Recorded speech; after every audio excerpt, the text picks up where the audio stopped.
আসসালামু আলাইকুম। আজকে ইউটিউবে ব্লগ দেখতেছিলাম, তো জো হাত্তাবের একটা ভিডিও দেখতেছিলাম যে উনি হচ্ছে কানাডার একটা ব্লগ করছে উনি, আর একটা ব্লগ বানাইছে হচ্ছে আপনার আমেরিকার ফিলফেডিয়া এরকম একটা নাম। যাই হোক, ওই জায়গায় একটা ব্লগ দেখলাম। আপনারা ওনার চ্যানেলে যাবেন ইউটিউবে, জো হাত্তাব। ওনার বাংলাতেও ডাবেট করা থাকে, মিস্টার বিস্টের মতো, যেরকম অনেকটা কান্ট্রির ভাষাতে আপনি ভিডিও দেখতে পারবেন, এক ভিডিও তো বাংলা ভাষাতেই দেখেন। অনেক কিছু শিখার আছে আর কি সব ভিডিও থেকে, যে মাদকের ব্যবহার আমেরিকাতে কেমন হয়, বা মাদকটা আমেরিকারা কতটা ফ্রি করে দিছে, হ্যাঁ, মানুষকে কিভাবে ধ্বংস করছে। এবং আপনারা তো সব জানেনই যে পশ্চিমা একমাত্র কান্ট্রি নারীদেরকে স্বাধীনতার কথা বলে নারীদেরকে, মানে পোশাক আশাক কোন যাই কোন, হ্যাঁ, জেনারাও তাই আইনা এটাকে মানে সবকিছু উল্টাপাল্টা করে ফেলাইছে। এটা সবই আপনারা কম বেশি জানেন।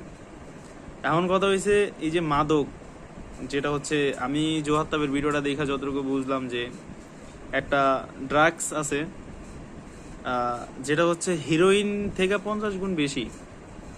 হিরোইন তো সাধারণত আপনার একটা মানুষ হিরোইন খাইলে ওই পাগল, নিশ্চিতই পাগল হয়ে যায়।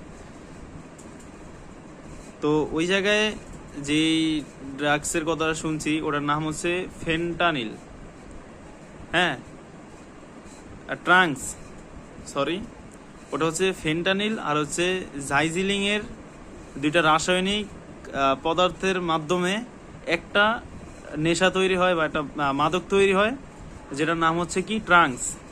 আর ড্রাগস থেকেও, হিরোইন থেকেও 50 গুণ যেটা শক্তি বেশি। এখন দেখা গেছে যে আমেরিকার রাস্তাগুলাতে, হ্যাঁ, অ্যাভেলেবেল এগুলা ওনারা ওপেনে বিক্রি করতেছে, কোনো আইন কিছু করতেছে না, কিছু কেউ বলতেছে না। হ্যাঁ, বাংলাদেশের মতো তো আর এরকম না যে রাস্তাঘাটে দাঁড়া, হ্যাঁ, গাঞ্জা মদ খাইতে দেখলে পুলিশ ধইরা লইয়া যাবো, এরকম না ব্যাপারটা। আমেরিকাতে এটা সম্পূর্ণ ফ্রি, বা সরকার এ ব্যাপারে কোনো মাথা কামায় না, কিছু না। হ্যাঁ, তো ভিডিওটা যখন আমি দেখতেছিলাম জোহাতাবের, তখন চিন্তা করতেছিলাম যে দুনিয়া কোন দিকে যাইতেছে। দুনিয়া যে দিন দিন ধ্বংসের পথে যাইতেছে, আল্লাহ তাআলার যে এত গজব নাজিল হইতেছে, এত গজব বাড়াইতেছে দুনিয়ায়, কারণটা কি? সবই তো আমরা চোখের সামনে দেখতেছি, তাই না? যে ফেন্টানিল আর হচ্ছে জাইজিলিং, এই দুইটা রাসায়নিক পদার্থের মাধ্যমে একটা ড্রাগস তৈরি হয়, যে ড্রাগসের নামটা হচ্ছে